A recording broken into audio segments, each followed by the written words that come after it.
Goedemorgen from the Netherlands. My name is Wiepke van der Wal, wishing you a fantastic day and welcome to the ESOMAR Update. Welcome to ESOMAR Update. This week Kim is joined by ESOMAR President Kristin Luck with an update from Council. Dominique shares with us the results of the IMRD campaign 2021.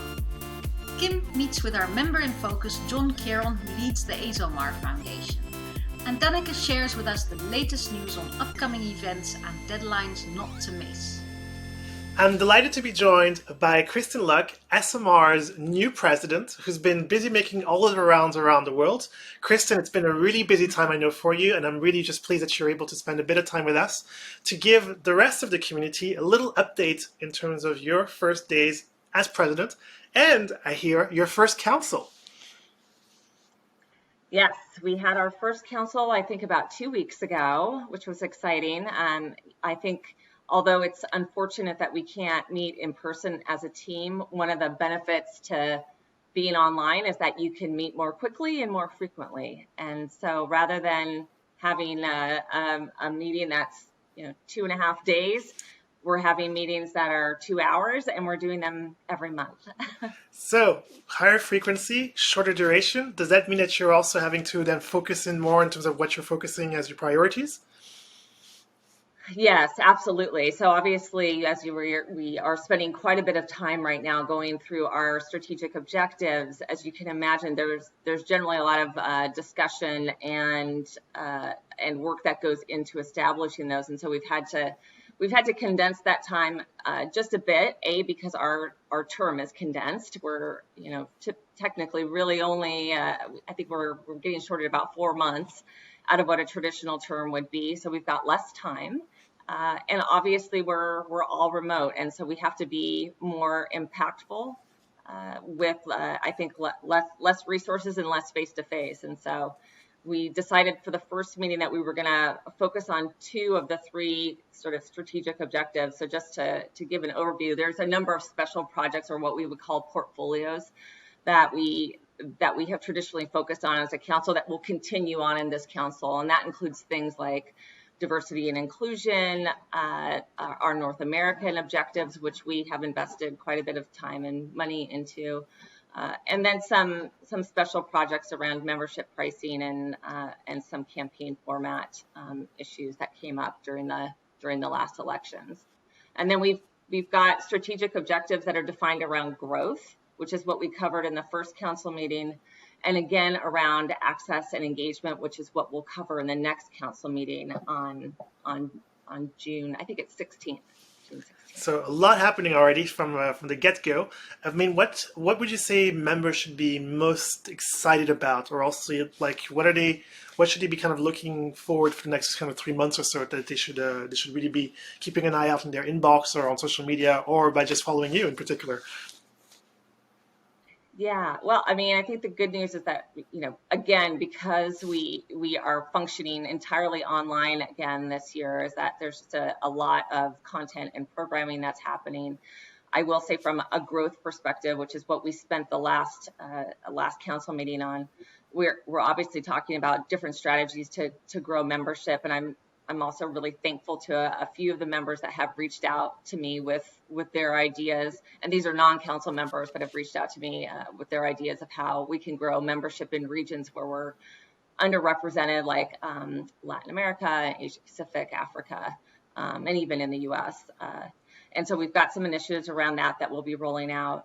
Certainly we're looking really heavily at vertical expansion. As many folks know in the industry, we have a lot of people from sort of new types of research or new ways of getting at data that are coming into the industry, and so that includes like data scientists, data as a service companies. This was an initiative that Joachim actually launched during his term, and which we're continuing on in this term. Obviously, yes, member growth is super important to us. We need to be cultivating the next generation of researchers globally. And then we're very fortunate that we have Michelle and Vanessa on council to refocus our attention, obviously, on client member growth, which has been a focus in the past, and which Niels in his term spent quite a lot of time and effort on, which we want to continue on that effort. And then lastly, when we look at growth, it's also about really refocusing some attention on qualitative and UX. Nikki, fortunately, comes from a very strong qualitative and UX background.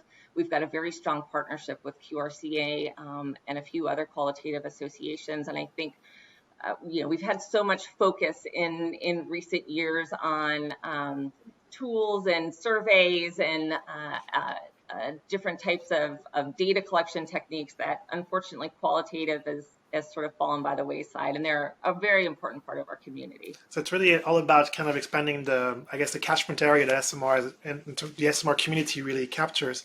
And do you think, growth in the context of COVID-19 and all of the uncertainties, that's realistic? How is council looking at tackling that particular hurdle potentially for further growth? Yeah, I mean, I think the great thing about going into this council is that we just have a tremendous amount of data on sort of what the expected downturn was going to be in the industry and where the regions are that are going to be experiencing recovery the fastest, so that we can focus resources on those regions that maybe might not be recovering quickly enough, and provide them with additional support. If I think I've mentioned Xavier's last report on sort of the data and technology sides of the business and the transformation of the industry. I think that's a really important report. If folks have not had a chance to purchase that and check that out, I would highly recommend it, because I think it provides some clues to where we'll see recovery the fastest.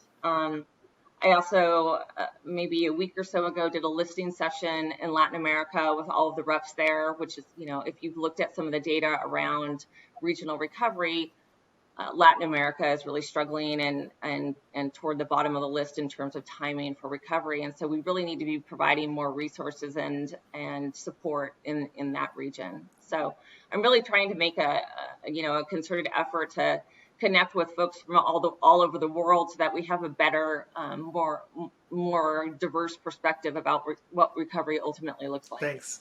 And everyone, if you have any ideas or things like that, I do highly recommend reaching out to Kristen. She's available on social media. She's really a superstar with regards to that. So she's always very reachable. But and linked to that, actually, Kristen, I understand that you're also, from a council perspective, also looking at changing the way council is going to communicate and connect with the membership. And I think that's something that's very close to your heart, about really making that connection much closer than it's been perhaps in the past. Yes. So one of our key objectives that we're going to be discussing in the next council meeting is about access and engagement.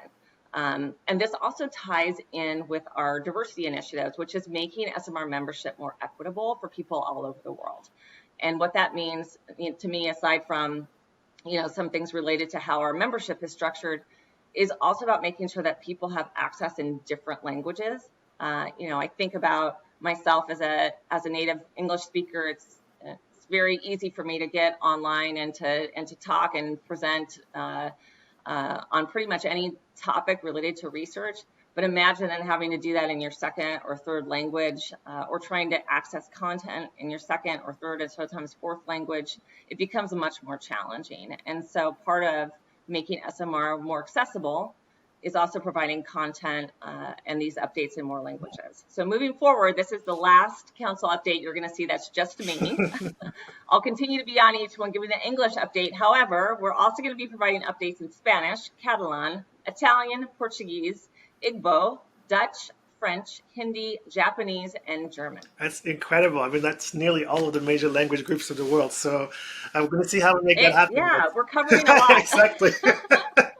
Yes, it's up to you, Kim. You're our marketing genius, so you're gonna have to figure out how to splice and dice this all together. But I think there's something about being able to access content in your native language that I think is important, and I think it's true to the global community that we are at SMR, and we need to make more of an effort. I'm looking forward to the challenge and looking forward to collaborating with you on making that happen, because I think indeed if we can get more native languages covered by the SMR communications, what we do, it can only be better for everyone. So a huge thanks for taking on this mantle and trying to push us in that direction, Kristen.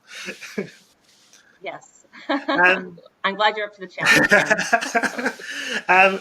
We have to probably move on to the rest of the other segments, but Kristen, is there anything else that you want to say to the members before we let you go and back to your very busy schedule? Yes, well, I'm going to try to do these updates from a different location every time. I think the last time I was in Vail, Colorado when I talked to Finn. Now I'm in Key West, Florida. Who knows where I'll be next time. But what I would say to your point, Kim, is that I'm very accessible.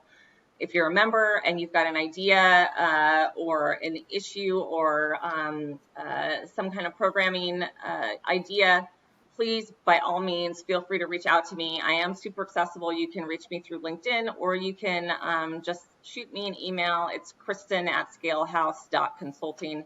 I'm super easy to find. If not, you can reach out to Kim. He knows how to find me. I'm on WhatsApp. You can find me there.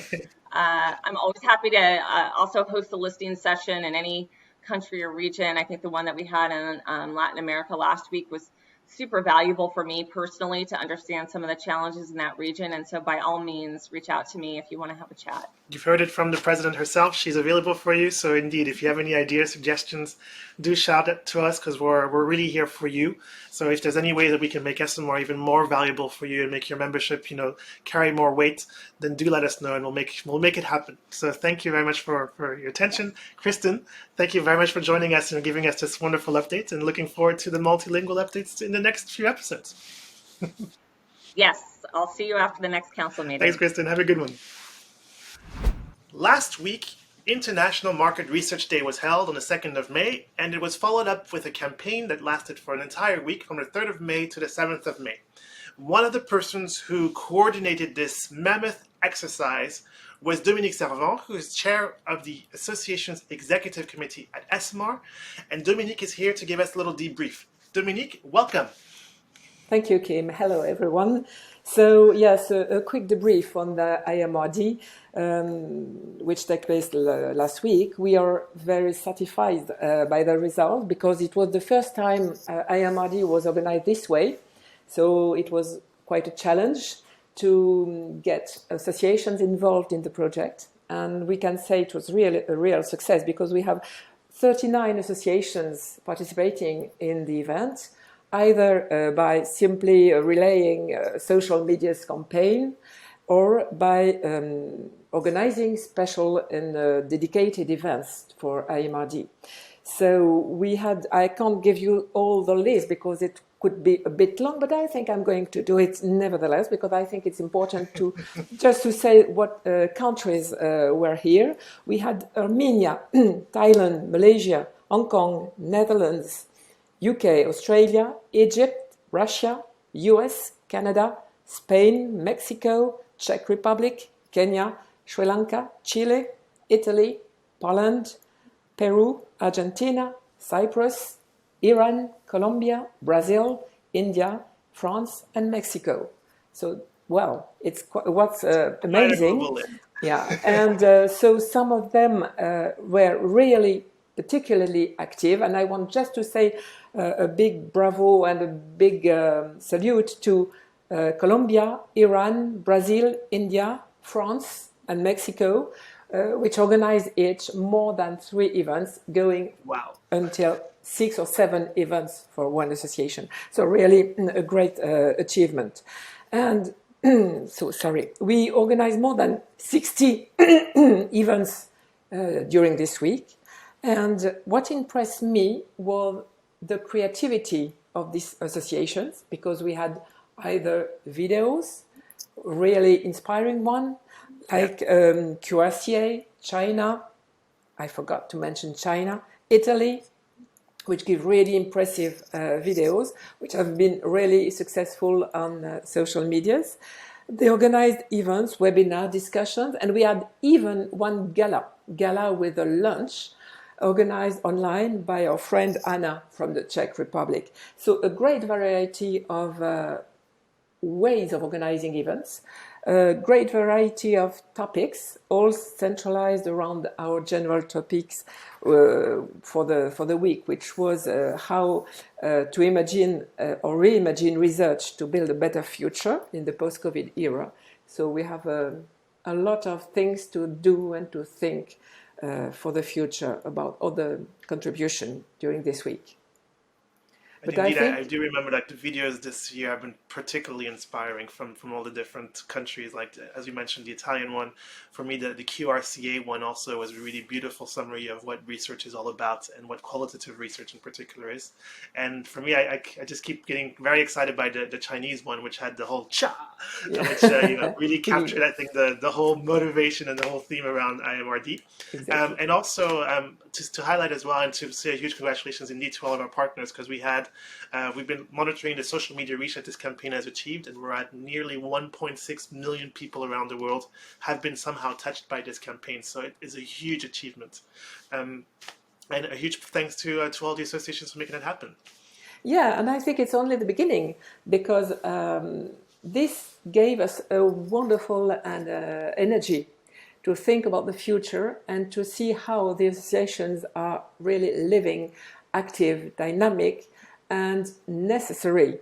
So if we have to show the necessity to belong to an association, whether it is an association, a national association or an international association such as ESOMAR, here is the proof. We are really powerful when we work together.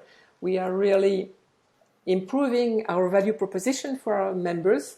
And I think it's all about it. We have to work more to continue to build bridges between ESOMAR and National Association. And it's all the challenge for the future. We are going to organize a special session, a circle for associations on June the 15th to debrief this experience and to see how we will organize next year, because I think we have some issues about the calendar, for instance, because for China or Japan or Russia couldn't attend as much as they wanted because the period is not maybe the best for them. They correspond with national holidays or special events.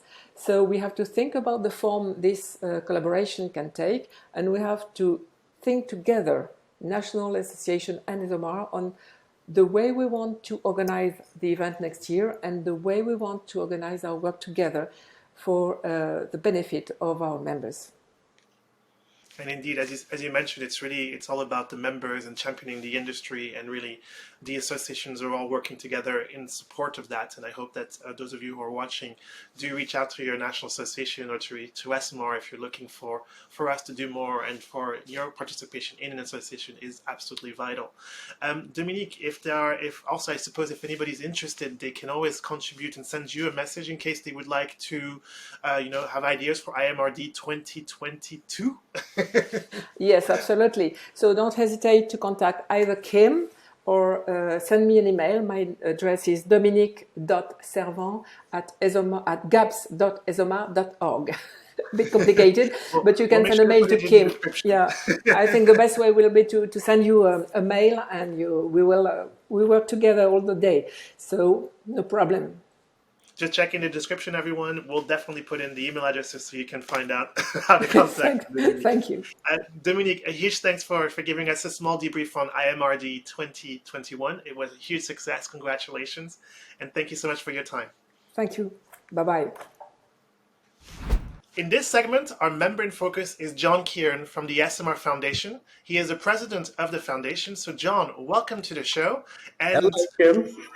I'm already impressed by apparently you said it's a comic book collection behind you. Fantastic. Absolutely. And this is just a visible part of the iceberg. Behind it, there's even more. So my partner has been collecting comic books for many years and continues to do so. John, for those who don't know what the ESOMAR Foundation is, perhaps we should start there. What is the ESOMAR Foundation and what does it do? Yeah, let's do that. It's a great opportunity. So it was set up by ESOMAR, I think it's sort of 8 years ago.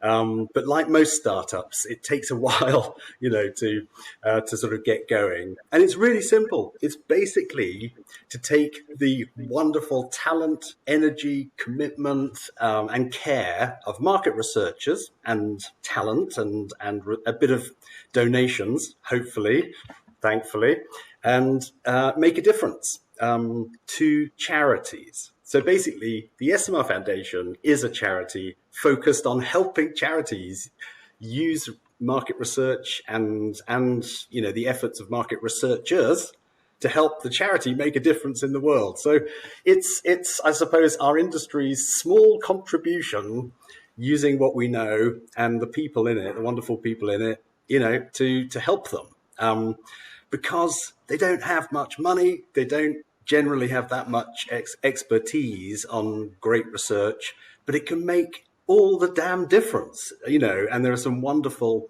case studies that we've heard, if you like, we started to collect through the Making a Difference Awards that we do each year. And I'll pause, otherwise I'm just gonna witter on for another question, but Well, hopefully everybody hears the passion that you bring to the ESOMAR Foundation. And of course, you're the president of the ESOMAR Foundation, but you're also, if I understand right, a captain of the industry as well. So can you tell us just a little bit more about yourself, about kind of how did you become the ESOMAR Foundation's president?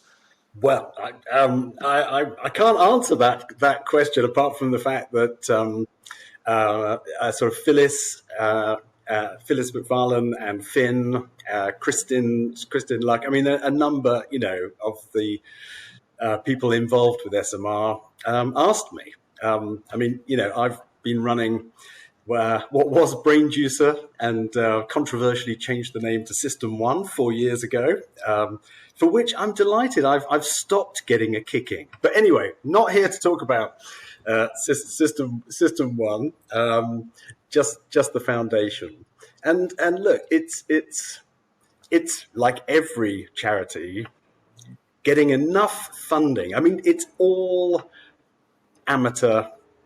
Everyone gives their time for free. All right. So there's no staff, there are no infrastructure costs, and we do the best we can to try and connect with charities and provide them with resources and people and inspiration. It's not easy, but many members of ESOMAR have generously, they donate €40 when they renew their membership, and it's optional. But, market researchers are a lovely, lovely, generous bunch. So most people do add the €40, and that basically that allows us to do what we do. And I guess central to that, I just wanted to spotlight and celebrate the great research work that has had a big impact on charities. Simple as that. I mean, we started off calling it a competition, and then we kind of realized it's not really a competition, because what we're really trying to do is gather a database of as many examples as possible. And the more examples, the more inspiration there will be as a resource for other charities. And so we called it an award, because really that's what it is. It's just to celebrate, spotlight, champion, and show, what research can do at its best. And there've been some wonderful examples. Last year, we have 3 winners each year, or 3 awards. I should stop calling it winners and competition. It's not a competition. It's not a competition. Was a wonderful project on schizophrenia, attitudes to schizophrenia in Turkey. And it was a group from a university, pharmaceutical company, and a research that created an attitude survey around something that is controversial to the degree that people are afraid of schizophrenia. It's one of those topics, that is not an easy thing to talk about. And as a result of the work they did, it became part of the news cycle in Turkey, and has had a real impact on improving the understanding and attitudes, towards schizophrenia and schizophrenics, which is a terrible thing for obviously the person, but their family and everyone connected. And so one of the things we're now doing, and I would love to try and do this every year, to take one of the awards and then extend it. So at the moment, we're basically rolling out that attitudes to schizophrenia internationally. So with the help of Taluna, Frederic, who's one of my wonderful board members, they're basically running the survey, I think, every continent on the globe kind of thing, so that we actually turn it into an international study. And Sonia from the BBC, who's one of the other board members, she understands the dark arts of then spreading it into the news. So we're looking forward to spreading, well, hopefully repeating what they did in Turkey or helping them to do it across the world. And I think it's things like that. But here's I think the thing I wanted to sort of capture was what we're going to start doing in addition is charity of the month, let's call it. I don't know whether that's a terrible name or not, but you know the idea. And I reckon every researcher has a local charity or a charity that means something to them. And what we're going to ask the coalition of the willing, anyone that's willing, is talk to them, contact the charity that you care about, and basically write it up. Very simple, really, one page. What they're about, what are their challenges, if market research has been used, summarize it, but also basically try and help them, try and come up with ideas, try and think about how research could be used. And they can even apply to us for funding for, if they want to run a small study. And that will build a database of many, many examples, I think, of where research has made a difference or could make a difference, which then charities can mine as a resource. That's the new idea, which will be coming with a new look website, hopefully soon. I was going to ask actually, because indeed, I mean, it's an incredible display of the bridging work that you're doing to really bring the charity world and indeed the research world together so that they have access to more evidence-based and also more impact measurement and all those types of things, which are really important, of course, in the nonprofit sector. But if there's a charity or indeed a researcher who's interested in the ESOMAR Foundation's work or has an idea or would like to partner up with you, where can they go to get that information and to be able to connect with you? Yeah, well, look, at the moment, I mean, I would simplify it.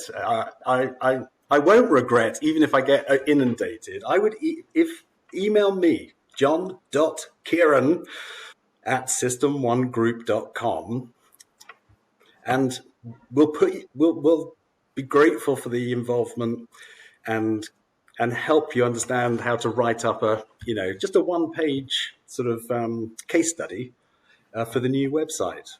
But you can also go to the esomarfoundation.org. And it's got it all there. But I was about to say, but it's a bit difficult to find stuff on the website, if we're honest at the moment. I mean, there's lots there, but we're simplifying it and dramatizing it so that it's much more obvious what we're about and how people can get involved and help. John, a huge thanks for your time and for sharing your passion, really. And I hope that those who are listening have heard that there's a new partner in town at the ESOMAR Foundation, and hopefully, you can use to inspire you and to inform yourselves about how research can help contribute to the nonprofit world. Okay, thank you. That's really kind. I'm grateful for this because it helps just generate, interest and awareness. So thank you. Thanks a lot. You're welcome. All right. Thank you, John. Have a good one. Bye. ESOMAR News, and I'm pleased to be joined by Danica from the content team, whom I understand has some news for us with regards to upcoming deadlines, as well as some of the upcoming events. Danica, it's great to have you back on the show. Welcome back. Thanks, Kim. As always, a pleasure to be here. Hello, everyone. I have 3 updates coming at you today from the event and contents team. First off is a series launch taking place Wednesday, 26 May, called Wonderful Mistakes. And as you can imagine, it's all about learning from failure. It's hosted by our Director General, Finn Rabin, and Council Member Vanessa Oshima, alongside a few fantastic storytellers, all about how making mistakes can improve you, your work, your business, basically how blunders make us better. So definitely be sure to register and tune in 26th of May. And this is for free, actually, also, I should mention. Second off, we have a virtual academy training on pricing and selling. This is 8th to 10th of June, and it's led by a great friend of the house, expert and enthusiast in these areas, Florian Bauer. And it's taking value-based pricing to the next level. It's taking into account behavioral economics and neuroscience, 3 days of expert training, something you don't want to miss.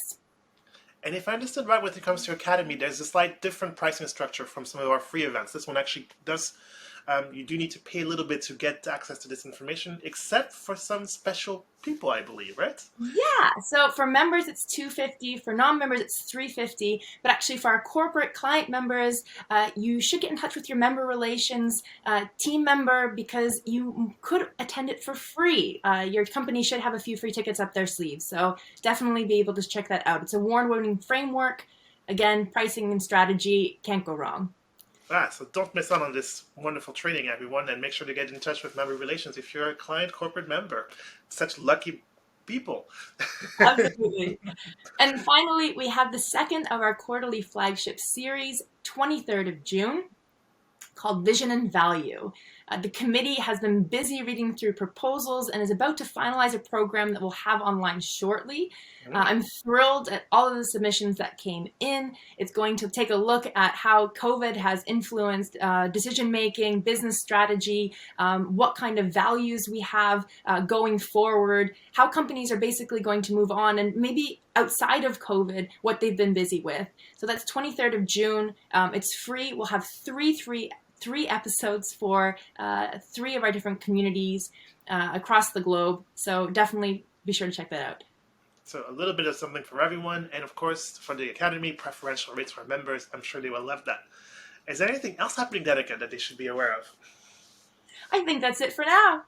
Oh, wonderful. Well, thank you so much. And remember, everyone, if you want more information from the content and events team, it's always at smr.org/events. That's where all of the latest information is being updated. And Danica, it's a huge thanks for bringing all of this news to us. It's great to have you back again. Thanks so much.